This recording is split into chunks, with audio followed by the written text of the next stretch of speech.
Welcome to our second panel of our symposium, hosted by the Journal of Law and Liberty and the C. Boyden Gray Center for the Study of the Administrative State.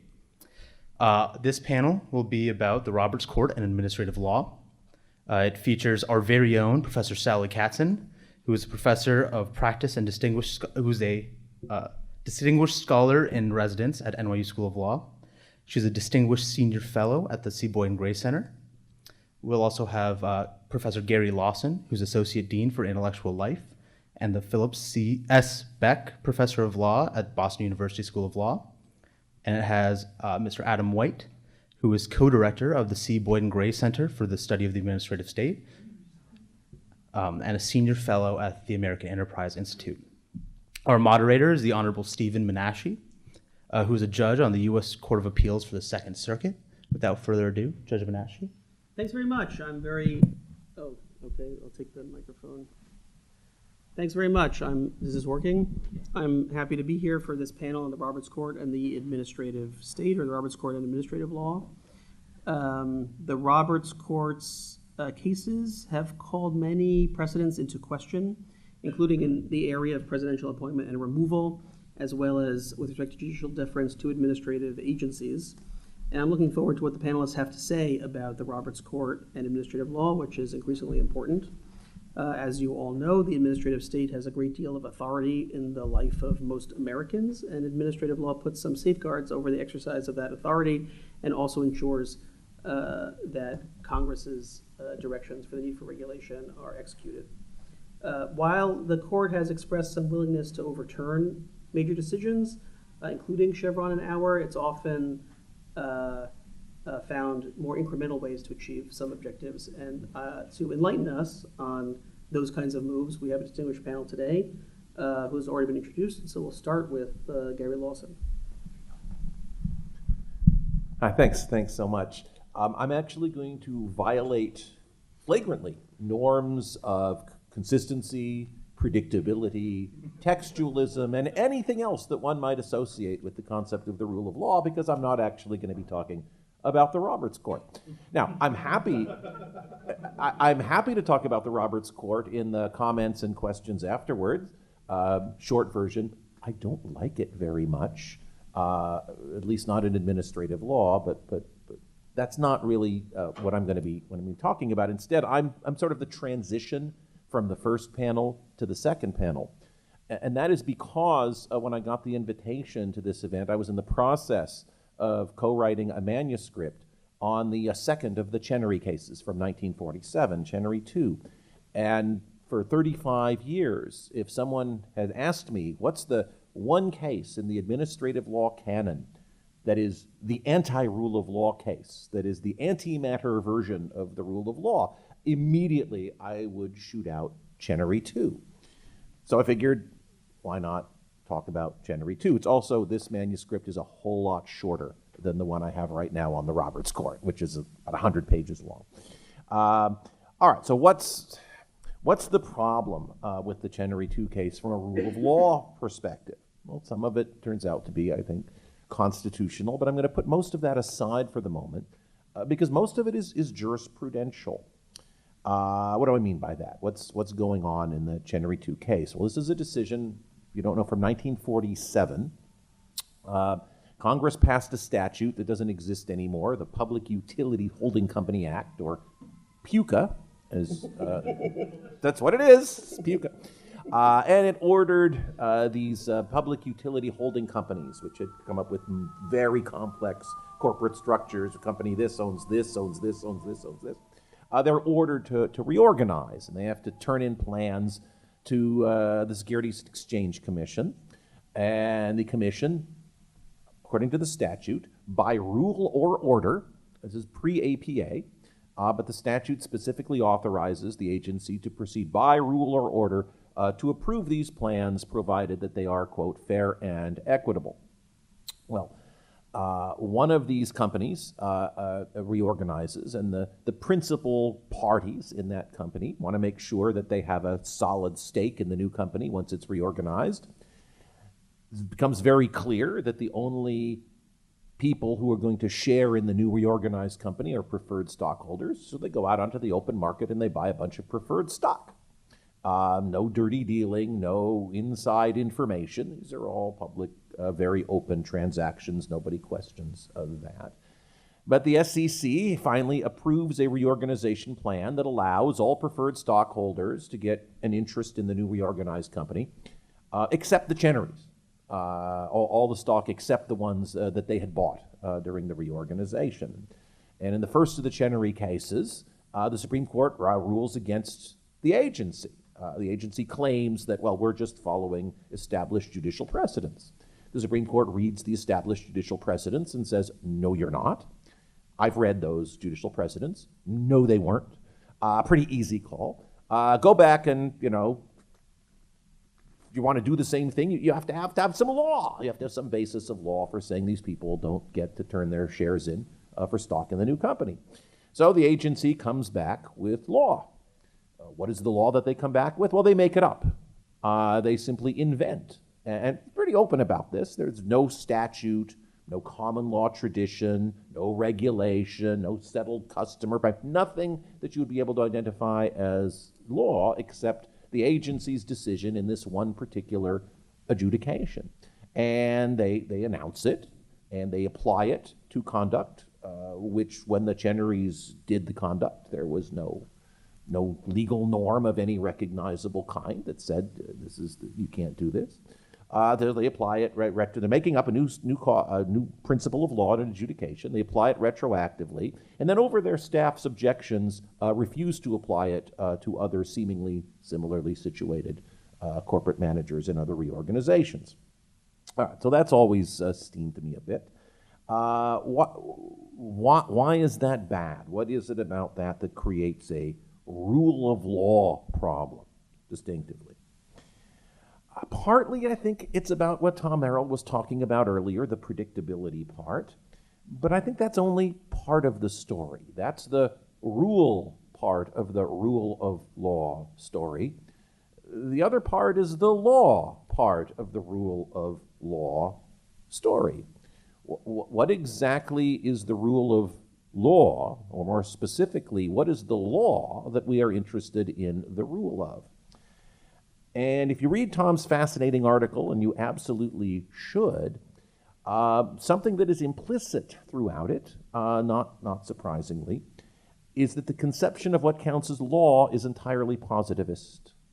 Law is that which emerges from certain institutional forms. Is that really the rule of law? Well, to some extent, the answer has to be yes, because that Constitution that I was putting aside, to some extent, tells us that that's the answer. Article 1, Section 7 defines very specifically what it is that counts as a law. It is certain things that pass through certain forms. They are approved by both houses of Congress, presented to the president, signed, or, if vetoed, reenacted by both houses of Congress by supermajorities. That is, the Constitution says, a law. Right? So there's no question that to some extent, what counts as a law is determined entirely by formal conditions. That's fine. But to say that the rule of law means the rule, the regularity, the predictability of those things that emerge from those formal conditions presupposes that that is the only thing that's going to count as law, and we actually know that that's not true.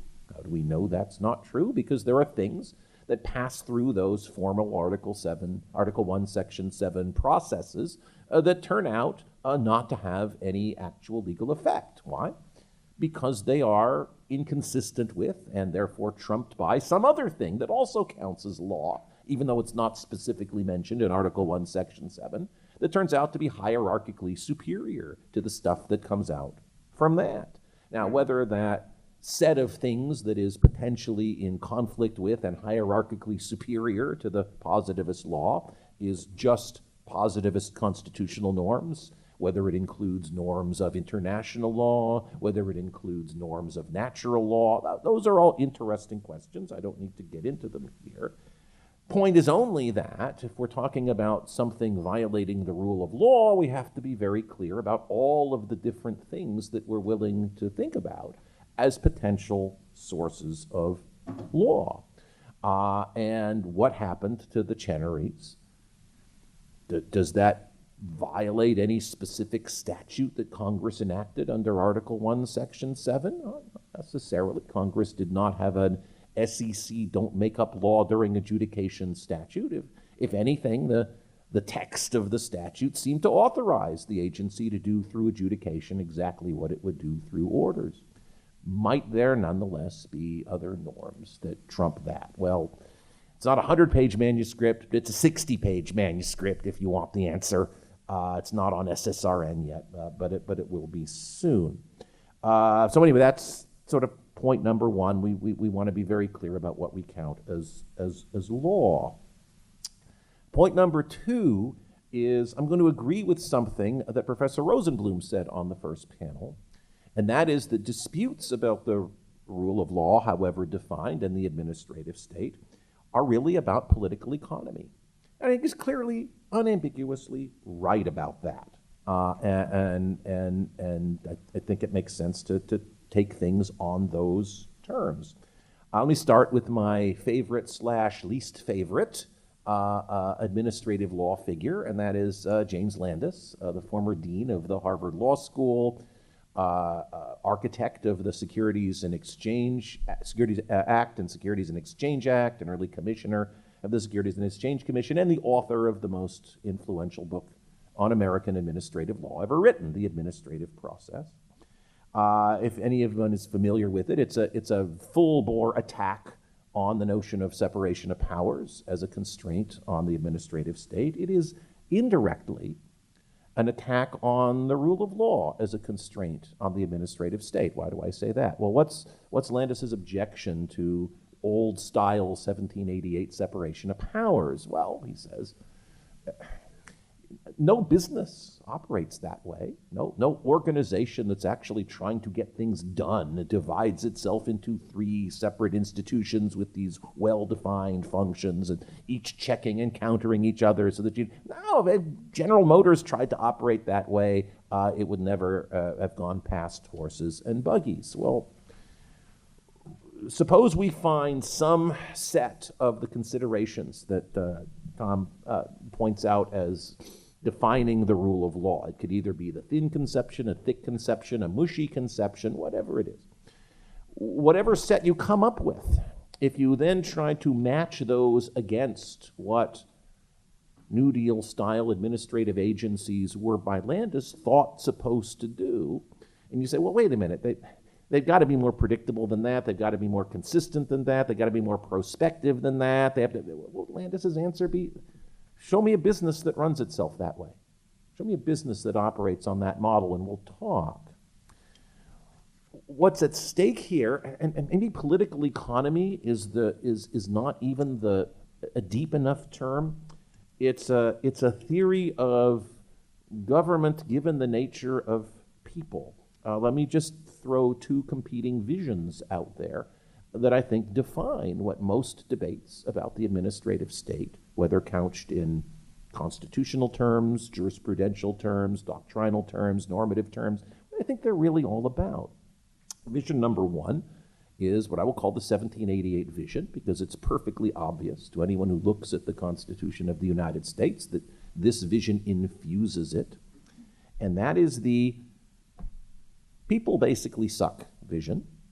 Not uniformly so. If people were always awful, the species would have died out a long time ago. But if you look at the course of human history, there are a lot of really bad people out there doing bad things. Enough bad people doing bad things so that if you're designing an institution that's going to give people lots of power, you might want to think about, okay, what are the bad things that these people might do? And you're going to construct mechanisms that don't completely prevent them from doing anything, but I don't want them to do too much. So the key worry from that vision in institutional design is making sure that bad people don't have too many opportunities to do bad things. Fast forward to the second part of the 19th century, what I will call this large P progressive vision. You have a very different sense of what institutional design is all about. The problem they see is not that you might not put enough checks in the way of bad people.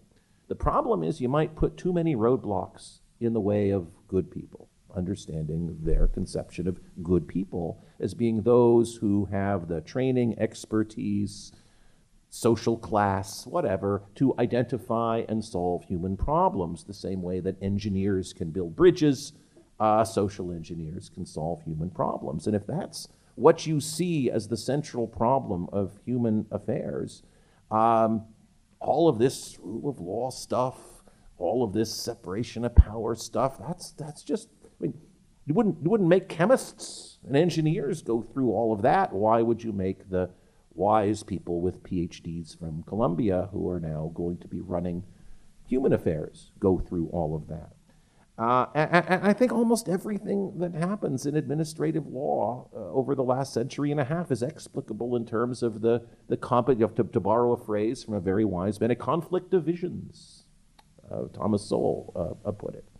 What does any of that have to do with the Roberts Court? Absolutely nothing. That's why I started this by saying I'm violating all of the norms. But that's, if I'm thinking about a conference talking about the rule of law in the administrative state, I just don't think it can be done in the abstract. I think it has to be tied to theories about how you think people are likely to behave, how you think people are likely to behave when placed in certain institutional settings. Do people change fundamentally when they're placed in an administrative agency? They're going to behave differently then than they're going to behave in their private lives, or than they would behave if they were working for the DuPont company. I mean, if you think that all of a sudden, that fundamentally changes their whole outlook on life, their whole nature. They're no longer like the sorts of people that you would read about historically.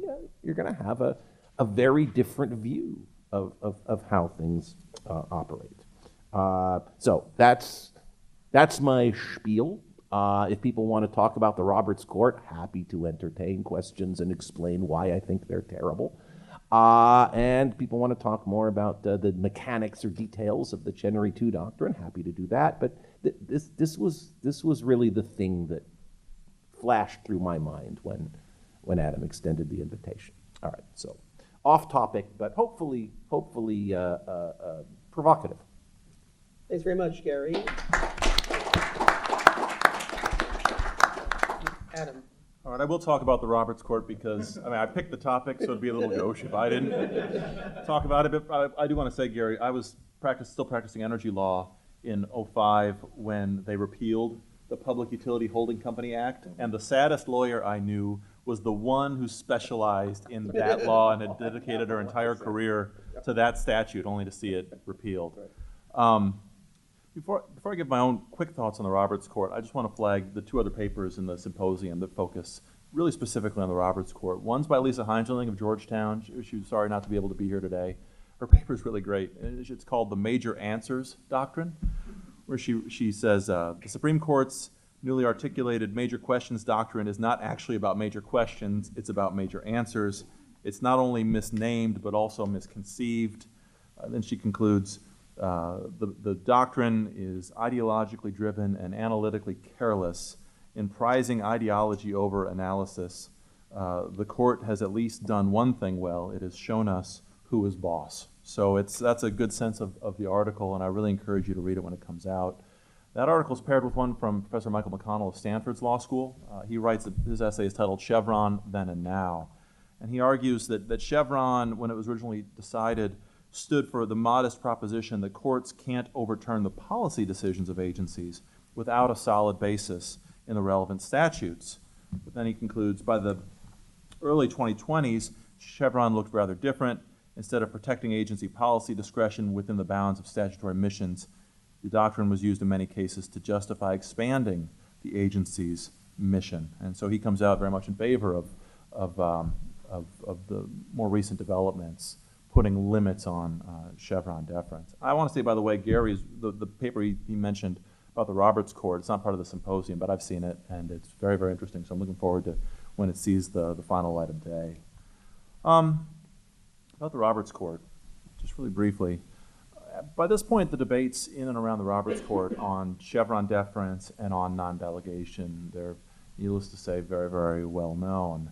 And in some ways, I think they've overshadowed some of the other interesting, well, and also in addition to those, the debates over agency structure, the appointments clause, the removal issue. Those really have captured the attention of legal scholars and other judges. And in some ways, they've overshadowed what I think is actually, so far, the more significant development in actual majority decisions in the Supreme Court around the administrative state. You've seen a thread of decisions now going back several years where the court has really tried to slow the pace of change in agencies. It's cases like the litigation around DACA, the immigration policy, where the Roberts Court pushed back against the Trump administration. Similarly, the census case, where the Roberts Court pushed back against the Trump administration, said that their justifications for adding the citizenship question to the census were what was the word? Pretextual, thank you. But you look back a little bit further. One of the most significant Chevron cases in recent years, King v. Burwell, where the Roberts Court upheld the Obama administration's interpretation of the Affordable Care Act. I think it was a strained reading of the statute, to say the least. But before the court interpreted the statute, the court, in the opinion written by the Chief Justice, said, first things first, we're not going to apply Chevron deference here. This is too major a question to apply the Chevron framework. And Roberts, that part of the opinion is very short, but Roberts makes clear at oral argument, he made clear at oral argument why he was wary of Chevron deference in that context. He said, going forward, you would have flip-flops from one administration to the next in perpetuity. Just complete instability and uncertainty over this central feature of a very significant statute, the Affordable Care Act. As it happens, Roberts has been wary of agency flip-flops for a long time. If you look at the oral argument transcripts, he loves to needle the government lawyers over agency changes of mind. He loves to sort of watch them explain why the agency changed its position because wisdom came late. They learned some new things about the world or about the statute. And Roberts says, no, there was a presidential election. That's why you changed your policy. And I think that's one of the most important but underappreciated themes of the Roberts Court administration, is the way in which Chief Justice Roberts has cobbled together a variety of majorities to implement new doctrines to change the pace of change in administration. The point that Professor Merrill was emphasizing on the first panel, the dangers of regulatory uncertainty, the costs of regulatory uncertainty in a world where every new administration, every presidential election feels kind of like regime change, and every new administration approaches the law like an Etch-a-Sketch, which, to explain for the younger students here, is you draw on it, then you shake it, and it disappears. Chief Justice Roberts seems to be very wary of that kind of rule of law in government. He's not the only one who was, and by the way, I would see the major questions doctrine very much of a piece with this. I think the major questions doctrine for a number of the justices is about delegation. But I think maybe in some ways the better way to read it, especially through Chief Justice Roberts, is about stability, reliance interests, unfair surprise, right? The unpredictability of law.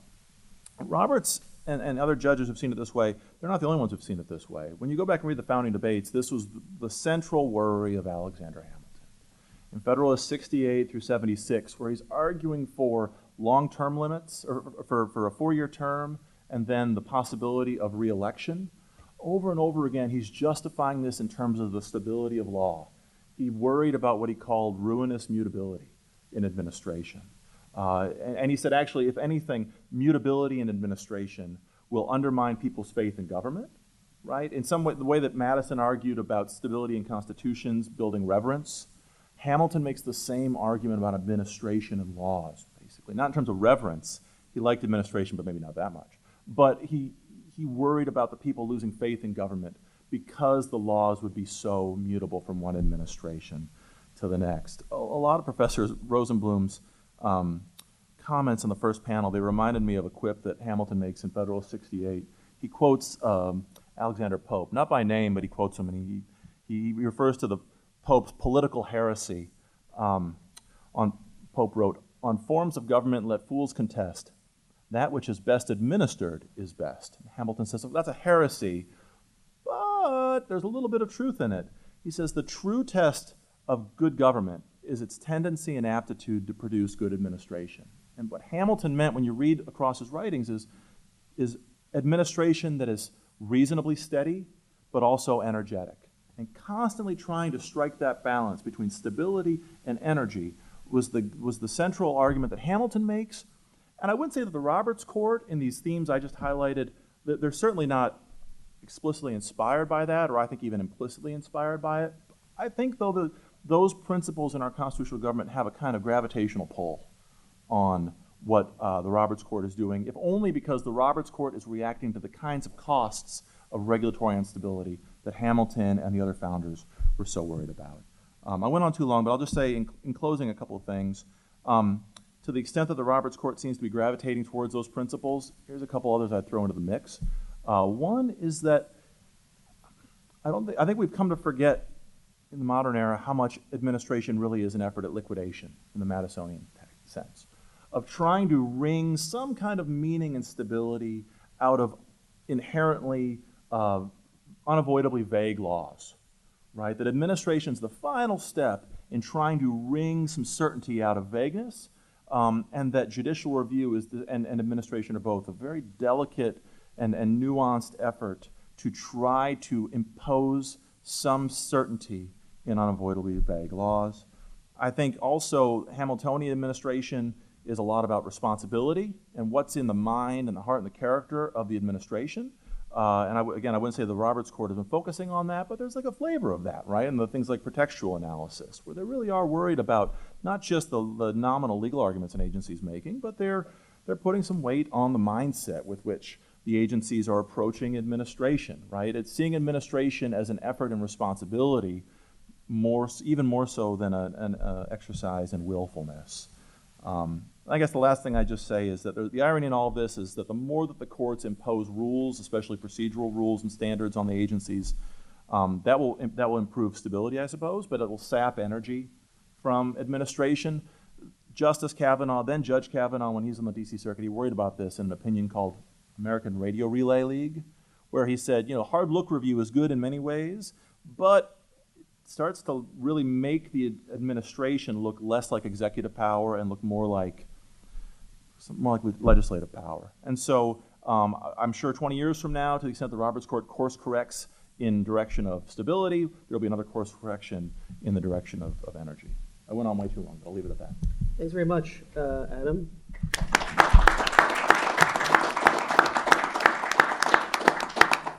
Sally. Well, thank you very much for inviting me. I'm delighted to be here. I have to say I have always admired JLL and FedSoc and the Gray Center because they have welcomed different views. They have tolerated different philosophies and approaches. And as Adam knows, and he and I go back a long way, I typically play the skunk at the picnic, not a welcome visitor. If Lisa Heiserling were here, I would cede that role to her immediately because she is far to the left of me. Sally, you're no skunk and this ain't no picnic. I found when I was thinking about what I wanted to say and what I could say, that I was approaching the subject of the Roberts Court and the administrative state sort of more in sorrow than in anger. Or I had an idea about how conservatives must have watched the growth of the administrative state, post-New Deal, Warren Court, Burger Court, and the law as they knew it was changing, and they did not think it was going in the right direction. That's how I feel. Same way. I would distinguish the two situations in that during the former, the Congress and the court were expanding rights and privileges and access to the courts, and most importantly, for present purposes, enabling, facilitating the government's ability to solve problems. It was something that Gary mentioned that I think is critically important in an increasingly complicated and potentially threatening world. And tackling one problem after another. Food safety after Upton Sinclair's The Jungle. Auto safety after Ralph Nader's Unsafe at Any Speed. Clean water after Rachel Carson's Silent Spring. And you know, books are important, like the Federalist Papers. Yeah, books are good. That was a laugh line. You're supposed to be with me on this one. There was also a number of acts, the Endangered Species Act, the OSHA Act, the Clean Air Act, and on and on and on, with Congress delegating authority to the agencies to evaluate risks, use science and technology, use economics, whatever, to try to improve the quality of our lives. Resolve problems that had stumped the market and needed the direct, sustained attention of people who were experts in the field. Was every step taken during that period the right one? Hell no. Of course not. Did everyone like the proposed solutions? Absolutely not. There were examples of overly aggressive rules that produced unintended and unfortunate consequences. So there were course corrections along the way, and we saw them with Reagan Bush. We saw some more with George W. Bush. But there was a general agreement that permeated the Washington that I moved to in the 60s and have still lived there, actually, that the issues confronting the country were serious, and we needed people to deal with them. We needed scientists, engineers, technicians, economists, and dare I say, lawyers. We generally agreed, not always, but usually, that there were problems. And there were problems worth confronting. And while we may have disagreed on how to solve those problems, there was an effort to work together and see what could be done. And now I sense that, regrettably, ideology, if I can call it that, has taken over practicality and constructive engagement, and that we, or more pointedly, the majority on the Supreme Court today, seems to forget that we're living in 2023, not 1933 or even 1970. I would say 9. You kept saying 1970, 1778. 1788. It's 1788. I was saying 89. Okay, we're off by a year, but otherwise I think we're in sync. You know, I readily concede that our founding fathers had a very constricted view of what the executive branch could do in setting policy. But while they were giants, we should remember that they were living on a little sliver of land, holding on with their fingertips on the Atlantic coast. It was mostly an agrarian society, and the leaders were all white, all property owners, and all free males.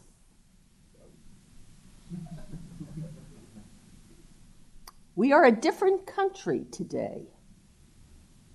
And you can blink reality, or you can embrace it. We are the most powerful and dominant nation in the world. We retain our agrarian roots, but we've led and prospered through the industrial age, the growth of the service economy, and an information economy, and we have welcomed immigrants from around the world and enfranchised them, including women, all to the lasting benefit of this country. You may have a different view and want to go back to 1789. I, for one, am a little happier here today. The issues we face are serious and they're difficult. And this is not the time, I think, to disregard or abandon the expertise and the experience that has been built up over the years and that has helped us bring us to the place we are today. But that is precisely what the Roberts Court is doing through a narrow and, I think, distorted view of their allegiance to what they term the rule of law. And I do want to just comment on something that Adam said, and maybe I should wait until I'm sort of finished and we have a free-for-all. But Adams was talking about the Roberts Court, and I'm mentioning the Roberts Court, and the title here is the Roberts. Roberts is not with the court all the time. You mentioned, among other things, the citizenship case. You mentioned King versus Burwell. He was alone. He didn't have his cohort of, dare I say, textualists, dare I say, very conservative. In any event, take the major questions doctrine. Actually, it's a hell of a lot better than the non-delegation doctrine because that's constitutional, and they go there, and we're in deep trouble. Whereas this is something which Congress, were it a functioning branch of the government, could actually try to address. But the major questions doctrine came from an opinion by Justice O'Connor, which was an extraordinary confluence of events, sort of a once in a lifetime, a little bit like Bush v. Gore. But unlike Bush v. Gore, it not only lives, but it has sprouted like kudzu or bamboo in anyone's garden. Someday you'll all have homes, you'll have gardens in the backyard. You don't want kudzu, believe me. It just spreads like wildfire. It really does. Now, the major question doctrine is being invoked both by lower courts and most importantly by the Supreme Court with great and increasing frequency. And what is that doctrine? Simply that which strikes at least 5 justices as a variation, an extension, or a metamorphosis of what the agency has previously done and that had been blessed by earlier courts, is now declared beyond the agency's authority unless Congress has explicitly spelled out that the agency has that specific authority. This is not dictated by precedent if you want stability or predictability. This is a doctrine that has been fashioned by a group, actually a strong minority, but a minority of jurists and academicians. It has no clear and compelling roots in 1789 or 1788. It is the rule, still evolving, adopted by a majority of the current justices. It is not a manifestation of the rule of law. It's the rule of 5 people in black robes, sometimes 6. And how do we think this doctrine will play out in practice? Well, Congress, the most powerful and seemingly effective branch in 1789, cannot today even debate, let alone decide, the pressing issues of the day. Congress is deeply divided, reflecting a deeply divided country, and unfortunately also drowning in a political party struggle seen as a zero-sum game. My party wins, your party loses. If I can make your party lose, my party wins. And the most important thing is to keep the other guys from winning the next election, where we will again do nothing but fight with one another. Congress can't tie its shoes. It really has had a very difficult time doing just about anything. It cannot even pass a budget year after year. And while it can spend money and do some things via reconciliation, it cannot address policy. Policy has not been addressed for the longest time by this particular Congress. And this is the institution that the Supreme Court says is the only institution to make laws, or it must anticipate technological, scientific, or engineering breakthroughs or calamities and give its blessing in advance to specific solutions that it knows nothing about, cannot foresee. And that's a lot to ask from an agency that's barely functional. Now, I'm clearly over of time, but I want to just address, if I may. Thank you. Very courteous. The court, in my view, is out of step and undercutting the rule of law, not only in this area, but in others affecting the scope, competence, and contributions of the administrative state. You mentioned appointments and removal of agency officials. The President of the United States, the most powerful man on the planet, will somehow be irreparably compromised if he cannot fire an administrative law judge, or apparently anyone with, and I'm quoting from Thomas here, a modicum of authority. His concurring opinion in Lucia defines an officer as anyone who performs a continuous public duty, even if they performed only ministerial statutory duties, including record keepers, clerks, and tide waiters. We can talk afterwards about what's a tide waiter. They're very interesting subjects. The Chief Justice created out of whole cloth this bright line test of dual for removal. Where the fuck did that come from? Seriously.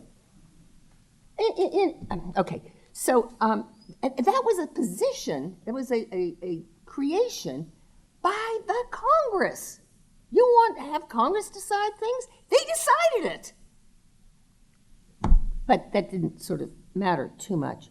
Consider also the court's recent steps to challenging the ability of regulatory beneficiaries, not regulated entities, but regulatory beneficiaries, those who are blessed by the regulation, to even access the court. There was a decision last year which was appalling, and it said Justice Thomas through the roof, and rightly so.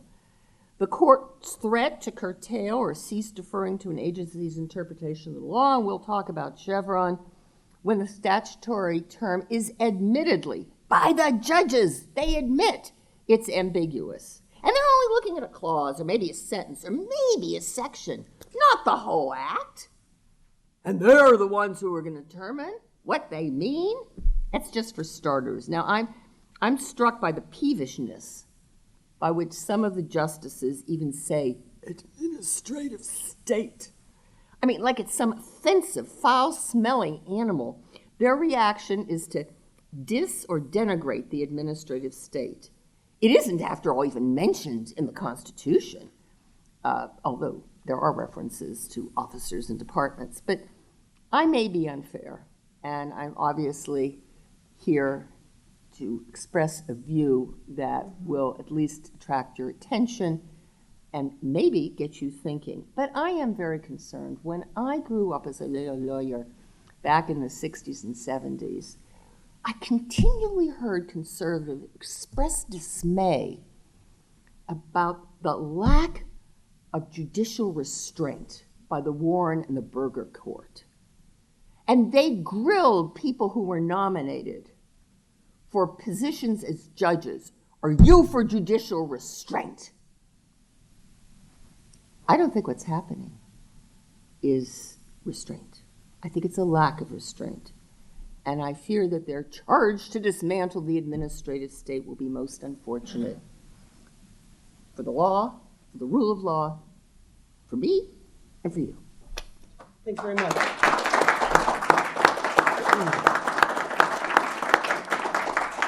So now we'll have some discussion, and if you have questions, please line up at the microphone. I have some questions for discussion, but I thought actually, since I saw everybody furiously taking notes, maybe I should just ask if there are other panelists who want to respond to what one of their co-panelists said. I wrote a whole sheet worth, so I don't want to take too much time. Let me throw one at Adam. You talked about unavoidably vague laws. What about avoidably vague laws?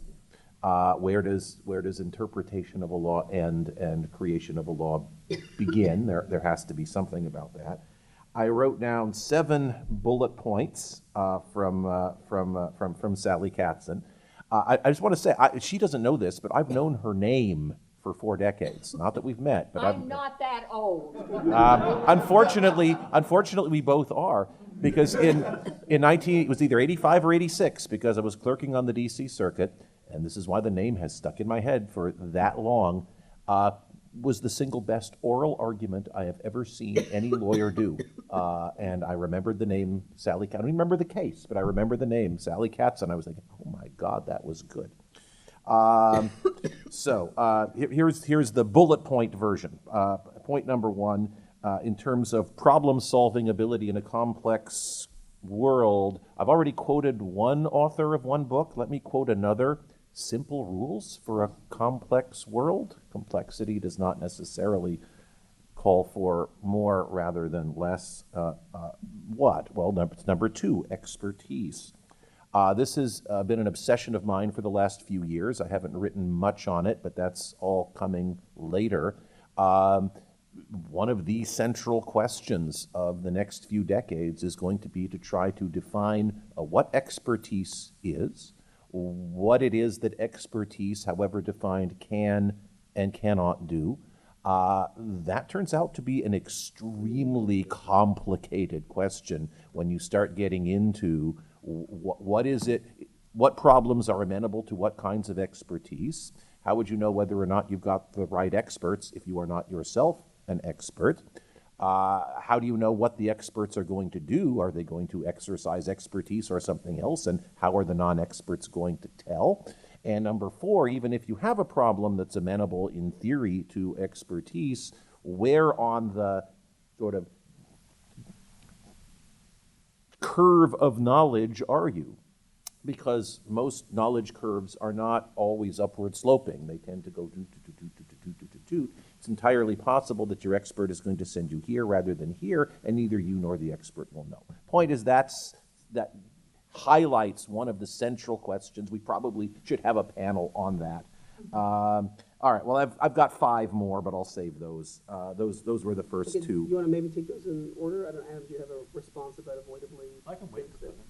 Okay. I'll respond to it, but Gary, let's keep going. Okay. 3, but yeah, in the 18th century, this was a very small sliver of land. One of the big problems with the country is that it may be too big. There is actually a literature on the optimal size of countries, and it is not at all obvious that the United States did not long ago exceed any plausible understanding. There were folks like Montesquieu who would have thought that, and there were people at the framing who thought that, who assumed that by the time the country got to the Mississippi River, it would dissolve. It hasn't, or has it? No, seriously, these are actually very, very serious questions. Major questions doctrine. I am not a fan of the major questions doctrine. I never have been. I actually, in my ad law case book, resisted even acknowledging a major questions doctrine until I couldn't. So I'm actually with her on that. It's actually much older than Brown and Williamson. It goes back at least to the 1940s when courts were deciding whether or not, is this too important for us to leave to an agency? It never made a whole lot of sense then. It didn't make a lot of sense to me now, and that is because, number 5, I am not a fan of substantive canons of interpretation. They're not ways of ascertaining the communicative meaning of texts. They're ways of avoiding ascertaining the communicative meaning. They're a way of shaping the meaning. I don't think courts should be shaping the meaning of texts. I'm entirely with Sally Katzen on that. Now, what I would do instead is say, okay, this is what the text means. It's obviously an unconstitutional delegation and therefore not law, but I wouldn't do it through the major questions doctrine through the back door. Congress is dysfunctional. Well, yes and no. It depends upon what it is that you think Congress's function is. If you think Congress's function is to micromanage everything that everybody in the country does, yeah, it's not actually doing a very good job of that. Some of us are grateful for that, but no, it's a fact. But I do want to thank Sally, and I mean this profoundly, for articulating precisely the vision that accounts for most of the institutions that are around us. If you want to understand the world we have, you should not be listening to me. You probably shouldn't even be listening to Adam. You should be listening to Sally Katzen because, no, this is true. This is just empirically true. This is, if understanding is your goal, that's where you're not going to get it from the crazies like us. And then finally, why would the administrative, why would the administrative state be a bad thing? Well, this actually goes back to something I would have asked Professor Rosenblum on the first panel if I had asked a question. That is, distinguish between these two things. One is administration, and the other is the administrative state. They are not the same thing. Of course there's going to be administration. That's why there's a whole article of the Constitution about it. Article 2 is about administration. We're not really here worrying about administration. We're here worrying about the administrative state. That is a circumstance in which administration doesn't just hand out military pensions, doesn't even just figure out how tax collection districts are going to work, but essentially micromanages every aspect of people's lives. This is where the political economy thing comes in. It's the reason why some of us are unhappy is because, not because there are administrators, but because there are administrators doing too many of the wrong kinds of things. It's a mistake to equate that with the concept of administration as such. And then finally, and this would be another panel also, Sally Katzen has lived through a fundamental change in constitutional theory. It is a change from what she is correct in the 1960s and 1970s was a mantra of judicial restraint. That is actually not the dominant theory among those who fancy themselves constitutional originalists, and hasn't been for several decades. I will take some measure of either responsibility or blame for theorizing it. But yeah, the people who grew up in the shadow of the Warren Court, the Robert Borks and the Antonin Scalias, yeah, they were focused on, courts are doing too much, and they latched onto originalism not as a way of interpreting texts, but as a way of keeping judges under control. There was a bunch of snot-nosed kids in their 20s in the 1980s, frankly, who started asking some different questions. We asked, how do you interpret a text? And, okay, what conception of judicial role comes out of reading the text and trying to figure out what those texts say? And we sort of concluded, that judicial restraint stuff, pretty tough to get that out of interpretation of the text. So you're absolutely right. You're observing a real phenomenon. The old notion of judges shouldn't do very much has basically been replaced, at least in the minds of many, with judges should do what the texts tell the judges to do. And that may be, in some contexts, not very much. And in some contexts, it may be a whole lot. That's an empirical question that has to be worked out. But absolutely correct as an empirical observation.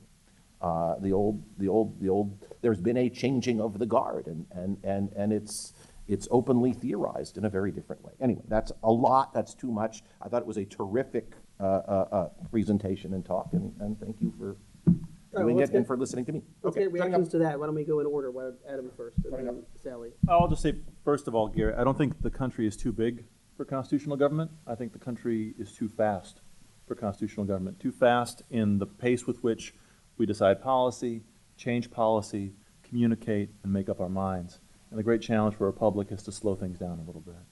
And in terms of the question of how do we wring out certainty out of vague laws as I see it, I think that's the gap. It's the journey from Federalist 37 to Federalist 78. Federalist 37, where Madison says, all laws, no matter how much time you spend thinking about them, how carefully you write them, there's always going to be a little bit of vagueness. He says they're going to be more or less vague, some more, some less. And then you wring that out through the process of adjudication, discussions and adjudications. It's the process of administration. And then it ends with Federalist 78, where Matt Hamilton, he strikes a lot of tones of judicial restraint. I think they're often overlooked in Federalist 78. But at some point, the law has to be given a final meaning so that we can move on with our lives and, if need be, change the law in Congress. So that task of interpretation, the real fight's over Chevron deference, whatever the next version of Chevron deference is going to be. It's going to be somewhere between Federalist 37 and Federalist 78. Another way of putting it, it's going to be somewhere between Scalia and Thomas, where Scalia's big argument for Chevron deference was you needed space for administration, for policy judgment.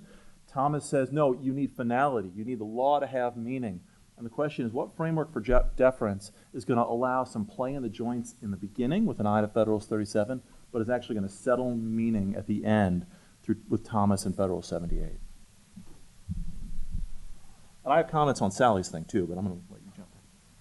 Well, I was just about to say I agree with Adam, and we ought to hear some questions from the judge or from the audience, but if you got comments on mine, Adam, I'll just say, I'm ready. my first comment, Sally, is I know you were hurt when Gary said he's known the name Sally Katzen for 4 decades, but for what it's worth, I've only known the name Sally Katzen for 2 decades. So I'm getting younger. Yeah, something like that. The panel goes on. This You know, is good. your criticism of Congress reminded me of the line presidents love to say, if Congress won't act, I will. And that's true, but also the opposite is true. Because presidents will act, Congress won't. Because presidents oversee agencies that have been delegated such broad powers, we now are in a position where all the initial political energy flows to the administration to make the new laws. Judges then are called to decide cases that are as much about prudential judgments, all these nationwide injunction things and the shadow docket. They're making the kind of, let me put it this way, administrations now act like legislatures. Now, because of broad delegations, the next step is judges almost acting like administrations, making all these prudential judgments about balances of harms and equities and so on. And then at the end of that train is Congress doing the only job they know how to do anymore, which is to basically sit as a court of public opinion and sit and cast judgment on everything that's happened. And I think the root problem of all this is delegation, which has caused each of the three branches to do a job that wasn't theirs to do, which they're not really well built to do. And the only way we're going to get out of this cul-de-sac is if the courts nudge Congress and nudge the political energy back to Congress. And that's what I see the major questions doctrine as. And I like it a lot more than non-delegation because it's a softer touch. I have to say I disagree with your evaluation of Congress. I think Congress derives its inability to function not because the administration has sucked up all the oxygen in the room and the expertise. I think it's because the way we have handled the election process and the deep divisions in this country whereby I can't believe that some people will run for office and say, I will not compromise. They don't even know what the issue is. Yes, he is president of the United States. I'm talking about somebody running for office, Richard. And I think there's a big difference. Well, I mean, I happen to disagree with you. When you start holding hostage funds to keep the country solvent, we could get into the debt limit anytime you'd like, having done a lot of work in that area. The full faith and credit of the United States is going to be held hostage to Marjorie Taylor Greene or whatever her name is. I mean, I have to say that when you are running for office to say, I am going to take an oath to uphold the Constitution, which is the oath you take when you become a House member or a senator or the president, and to have said in before that, and I will not compromise. I will not. On any issue. I mean, it seems to me that makes it very difficult to come together in a country. And I think it's most unfortunate.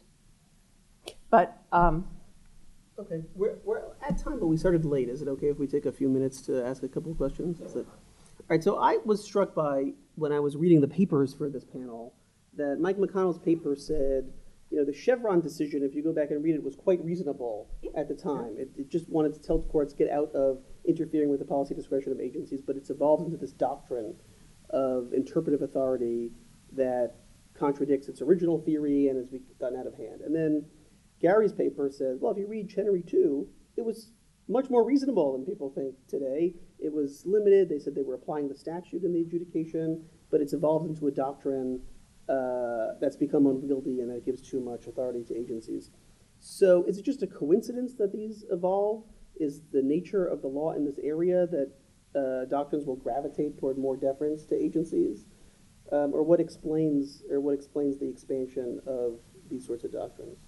Does that make sense? Yeah, I mean, it's a very, very fascinating and deep question. I'm not sure that it is explicable in terms of movements towards deference as opposed to a general notion of how snippets and comments and opinions morph into doctrines.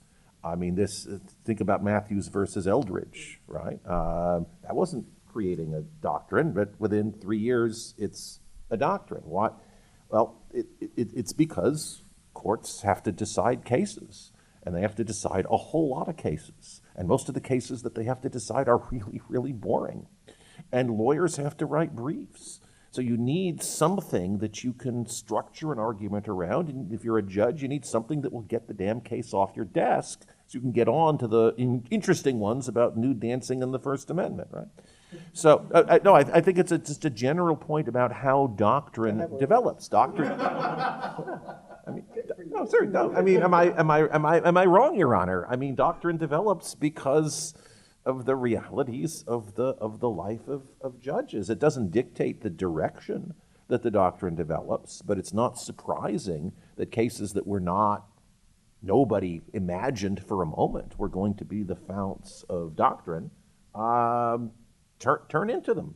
I don't think that's shocking at all. But that would be a very, very, this is way beyond my depth. I'm not someone who studies judicial opinions and the judicial process and that sort of thing. But that's my intuition. I mean, the only data I have is I was actually clerking on the D.C. Circuit when the Chevron doctrine was created. That was created by the lower courts. It was not created by the Supreme Court. The Supreme Court was much, much later to the party. They didn't have anything that we would call a Chevron doctrine until the early 1990s. And by that time, the lower courts had already fashioned it. I think Eno actually brought it to the D.C. Circuit up to the Supreme Court. He helped. There were a whole bunch of D.C. Circuit law clerks that navigated up there from a whole lot of chambers. But I think that's the dynamic. Is courts need things to decide cases, and doctrine helps you decide cases. Well, I think there also may be a little bit, and I have not seen empirical studies on this, but I think some judges do apply Chevron the way it was designed. I think others who may be lazy or maybe have inundated with cases and think this is an easy way out, travel that route. I have not seen studies that actually say how many times the Chevron, the application of Chevron goes beyond as it was in that case. What's the source? A plant or just one smokestack? I mean, how the hell is a judge going to decide that? Come on. Okay, I had another question, I guess, about the major questions doctrine. So it kind of struck me during this discussion that Gary said, well, I don't like the major questions doctrine. I would just strike down the statute as unconstitutional. If it's unconstitutional. If it is in fact unconstitutional. And you had said the major questions doctrine is bad, but if the non-delegation doctrine came back, we'd be in real big trouble. Yeah. And Adam had said that he liked the major questions doctrine because it was a lighter touch. So is it actually a kind of incremental move? Like, is it more of a compromise position than maybe other other possible outcomes or applications of non-delegation doctrine in this case? Does that mean the Roberts Court actually is moving more slowly than you're suggesting? I don't want to buy that. I don't want to buy into that. I think I don't think it's a compromise. I don't think it's a step towards that. I think it's a different concept. Adam, you and I agreed in some part on this. Help.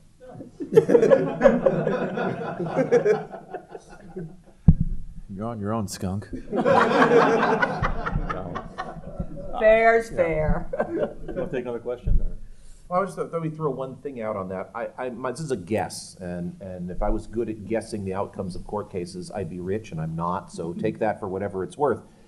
I suspect the major questions doctrine is not going to be applied in enough cases to make much of a difference how we turn out to think about it. Almost all the cases that come into the courts, particularly the lower courts, are minor questions cases. Yeah, the Supreme Court's going to take the cases that it's going to think of as major question cases. That's like, 4 or 5 a year, max, tops, in a big year. So we're talking about a very, very tiny, almost insignificant fraction of what goes on in the administrative law world. I think this is... 4 last year? Yeah, that was huge. Yeah, That it was was. enormous. Very disruptive. Go stability. But I don't think it's going to matter much. Why doesn't anyone with questions come to the microphone? There were some Just, women just in the line back. up at the microphone, and then we'll take those questions. No, it is. Well, just a very brief, like, I guess, to exactly what you said, Professor Lawson. Empirical question, like, has a lower court ever declared something to be a major question? Like, I feel like that would be an immediate inquiry that we should do. Fifth Circuit just did. Fifth Circuit just did. One of my favorite major questions cases is from a few years ago. Again, when Kavanaugh was still on the D.C. Circuit, I think it was called Loving versus Treasury or Loving versus U.S. And he sort of digressed on whether tax preparation, tax preparers, is such a big issue that the Treasury Department's or IRS's assertion of authority to regulate tax preparers was a major question. He said, you know, on the one hand, it doesn't really seem like that major of a thing. On the other hand, the tax preparation industry is extremely consequential, very expensive. We'll see them for the next 2 months standing on the curb with their Statue of Liberty, signs saying, come to your tax preparation here. So I think there's a real question over whether the major questions doctrine is going to look more like the major rules doctrine that Kavanaugh started to sketch when he was on the D.C. Circuit in cases like net neutrality and Clean Power Plan, or if it really is going to be just the most significant cases, which is, vaccine mandates during a global pandemic. Hello, my question's for you, Professor Katzen, about the point of expertise and ideology. Another professor in this room gave a speech a few months ago where he said that if they're experts, why do we need 3 from one party, 2 from another? And I'm curious if you think ideologically driven experts is a particular problem, given how divided our country is politically, and if so, are we at a point of no return? And if not, how do we get out of this problem? It's a very interesting question. Thank you for that. I guess I would start, and you're sitting next to Judge Rao, who had the same job that I did. I had it in the Clinton administration, and she had it during President Trump. Sorry. No, you are not. That is for sure. That is for sure. And it was interesting to me. We were reviewing regulations. Forgive the digression, but I think I'm answering your question. We were reviewing regulations from all of the executive branch agencies. And what the staff did was the analysis. That's where the expertise was. They were able to look at the economic cost-benefit analysis. They were able to look at the technical side. They were looking at the scientific side. They were doing the expert evaluation, saying, this is supported, this is not, etc. And they would present that material to the judge and or to me and say, that's what the aspects of this issue are, but they could be overridden by policy. The policy of the president, the policy of the administration writ large, or as we might see it, the policy of the legislation which delegated to the agency. And in that sense, it's not pure expertise. And it's particularly when it's in the executive branch, it's not party driven.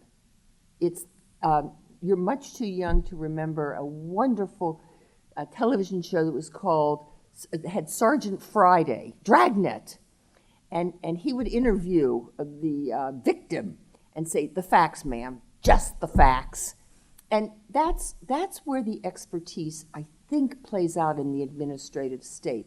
It also plays out in that many of the agencies are in enforcement, seeing how the how the regulated entities are trying to get around the regulation, and whether this way is legitimate but this way isn't, and suggesting variations or amendments to the regs to cut off some, but not all of those. That's the kind of expertise that I think is so valuable in these agencies. Okay, well, we're now more than 10 minutes past the official end time for this panel, so I think maybe we'll have further discussion at the end, but we need to adjourn. Please. We can discuss. You want? Can we do one last question? Okay, one last question, Richard. Two observations. One with respect to Gary. I always thought that it didn't matter how you did it, but generally it's the classic case of taking money from one party and giving it to another. whether you do it by administrative rule or by individual ad hoc decision. So I hope you think that Chenery 2 was wrong, but I wasn't sure. What? Okay, I wanted to make sure. I mean, because, okay, now, with respect to Sally, I'm going to say the following. I think that administrative law suffers from the following incurable defect, which is people try to do it without learning anything about the science and making independent judgments on it. So I work in two particular areas, one on global warming and one on the stuff having to do with COVID, and I would just make the following observation. Everybody in the administration has committed such grievous breaches of the standard rules that most of them belong in jail. If you look at what is said, for example, by way of disclosure for the CDC for its vaccine stuff, it's one-sentence statements. It is inconsistent with everything that is known in the doctrine of informed consent, everything known with respect to the doctrine of product liability and the duty to warn cases. And what happens is the government gets a complete cast.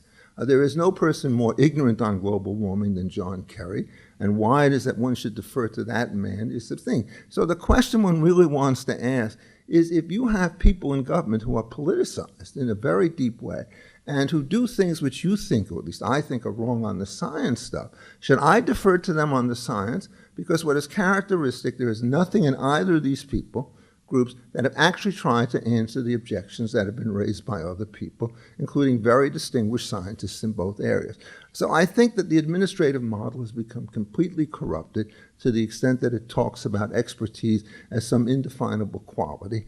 And I think, therefore, that deference is never deserved to a group of people who have very strong political agendas.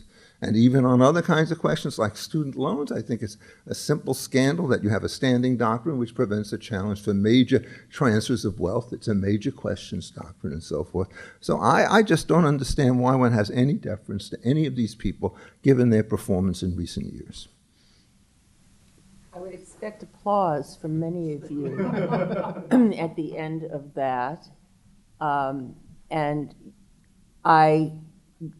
given the lateness of the hour and the very serious difference of opinion that exists, let's applaud the differences of opinion.